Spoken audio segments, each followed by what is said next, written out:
दारू पिणारे महाराष्ट्रातलेच लोक आहेत, त्याच्यामुळे त्यांच्याच खिशातले पैसे काढायचे पुन्हा. पण यांचं धोरणच ते आहे ना, एकाच्या खिशावर दरोडा घालायचा आणि त्यातलेच थोडेफार काढून इकडं योजनेच्या रूपाने द्यायचे. त्यामुळं जो दारू पिणारा माणूस आहे किंवा मद्यपान करणारा माणूस आहे त्याला भुर्दंड म्हणजे त्या कुटुंबालाच भुर्दंड आहे. त्यामुळं हे वाटीतलं ताटात आणि ताटातलं वाटीत असा हा खेळ सुरू आहे. हा केविलवाना प्रयत्न सरकारची धडपड आहे. पण मला असं वाटतं ज्या गोष्टी अंथरून पाहून सरकारने सुद्धा पाय पसरले पाहिजे. तुम्ही एवढ्या सगळ्या योजना आणि आश्वासनं कशाला देताय? आम्हाला कर्जमुक्तीचं आश्वासन दिलं शेतकऱ्यांना, लाडक्या बहिणीसाठी कुठे मोर्चा निघाला नव्हता की आम्हाला 1,500 रुपये द्या, पण निवडणुका डोळ्यासमोर ठेवून यांनी लाडक्या बहिणीची योजना आणली आणि ती मतं घेण्यासाठी ती योजना आणली. त्याच्यामुळे तिजोरीवर ताण पडला. मग आता तिजोरीवर ताण पडला तर समजा तुम्ही दारू महाग केली, आम्ही काही त्याचं विरोधही करत नाही, समर्थनही करत नाही. ते दारू पिणारे लोक हे वेगळे असतात, त्याचा आमचा काही संबंध नाही. पण आमचं म्हणणं आहे की तिजोरीवर ताण आहे तर आमदार खासदारांनी पगार घेऊ नये 5 वर्ष. आमदारांनी, माजी आमदारांनी, मंत्र्यांनी 5 वर्ष कोणताही शासकीय लाभ घेऊ नये. त्यांनी सांगावं की आम्ही लाभ घेणार नाही. कलेक्टरचा पगार, प्रधान सचिवाचा पगार, सगळ्या अधिकाऱ्यांचे पगार अर्ध्यावर आणा, किंबहुना त्यांना 25%च रक्कम द्या. राज्य अडचणीत आहे.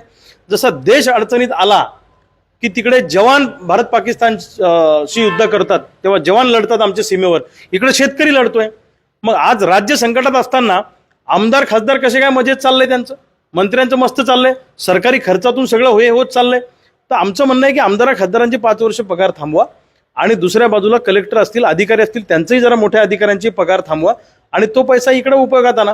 जे प्रकल्प आवश्यक नाही आहेत, ज्या प्रकल्पाची लोकांची डिमांड नाही आहे, असे प्रकल्प जे तुम्ही उभे करतायत, आता नव्यानं जालना नांदेड समृद्धी महामार्ग किंवा शिवशक्ती आपलं शक्तीपीठ महामार्ग, हे जे तुम्ही उभं करताय हे थांबवा ना जरा काही वर्ष. काय फरक पडतो?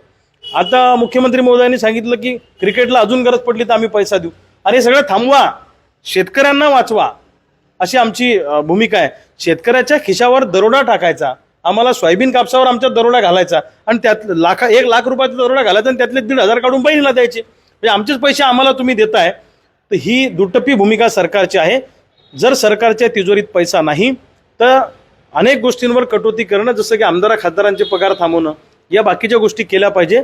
सरकारी तिजोरीत पैसा नाही म्हणून एखादा आमदार काय रस्त्यावर भीक मागायला उतरला नाही. आणि माझं तर ते म्हणणं आहे की या आमदार खासदारांच्या परदेशात कोणत्या कोणत्या बँकेत पैसा आहे, स्विस बँकेत आहे का अजून कुठे, तो काळा पैसा आणा.